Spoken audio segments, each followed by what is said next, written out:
Another part of this ACFA meeting today, May 12th, was this presentation on the vaccine effectiveness studies in the real world.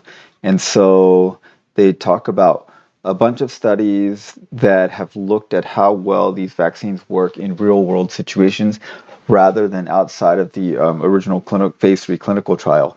And this is important because real world effectiveness may differ because, adherence to cold chain requirements. So, a lot of these mRNA vaccines require extremely cold, negative 80 degrees Fahrenheit, negative 80 degrees Celsius. And in terms of the Pfizer, and in terms of the Moderna, the negative 20 degrees. I think I don't have that backwards, but one of them requires negative 80 and the other one requires negative 20. Negative 20 is relatively easy to do. Negative 80 is harder to do. So who knows how well they stuck to those. And so in the real world, maybe they didn't store them exactly right. And then the population is not selected. Everyone gets, more people get to do it. In the phase 3 trials, they select a very specific population. Like, they excluded pregnant people, and they excluded people that had immunocompromise, other things. But in the real world, they vaccinated a lot of those people. So it's a less selected group. And then in the 2-dose regimens, they're not during the phase 3 trials, they did exactly 21 days or exactly 28 days. In the real world, sometimes it's a couple of days off, maybe a couple of weeks off even. So they want to know, do these things work? Okay, so this is the money slide here. It's gonna be hard for you guys to read. I would download I'll put this link in the thing. So if you can't read this, so these are all these studies. So these 4 studies look at death. How well does it prevent death? How well does it prevent severe disease and hospitalization?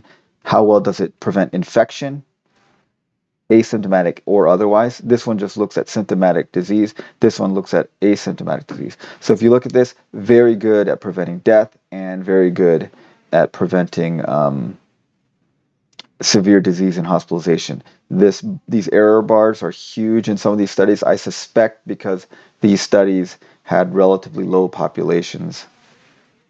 But the diamond is where the statistical average is, and then this is their confidence interval.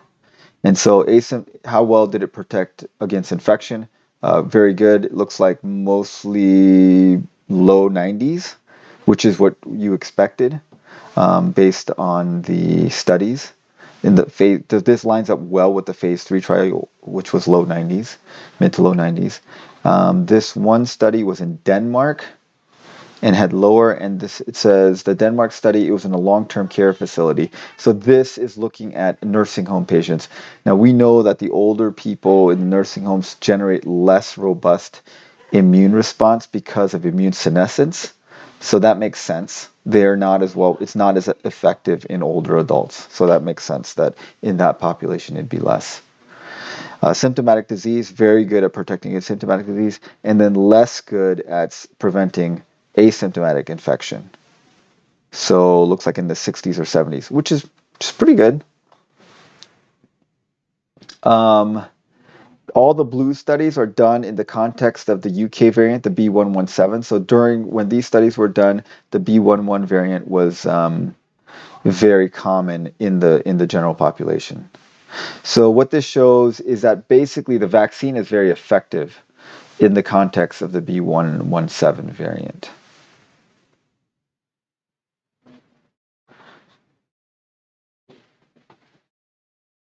These are for combined, but these are just Pfizer studies. These are combined Moderna and Pfizer studies. You get similar results, effectiveness in the low to mid 90%.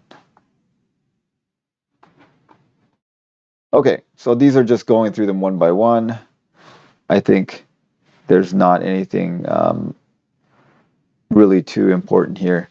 But basically, if you look at this, in all the real world studies, it recapitulates the phase 3 trial, which is very reassuring that they get protection in the low to mid 90s and it's in the context of the UK variant. So take home thing, it does work out in the real world. It does stop asymptomatic disease and does stop transmission for the most part. So when the CDC says does not stop transmission, that is technically true. It does not stop transmission 100%. It stops transmission probably greater than 70-80% if you combine the asymptomatic and symptomatic disease. So that's not 100% doesn't that it stops transmission, but it's about 80% that it stops transmission, which is definitely better than 0%. And does it stop asymptomatic infection? Yes, not to the 95%, 93, 95% level, but maybe the 70, 80% level. So it does stop asymptomatic infection as well.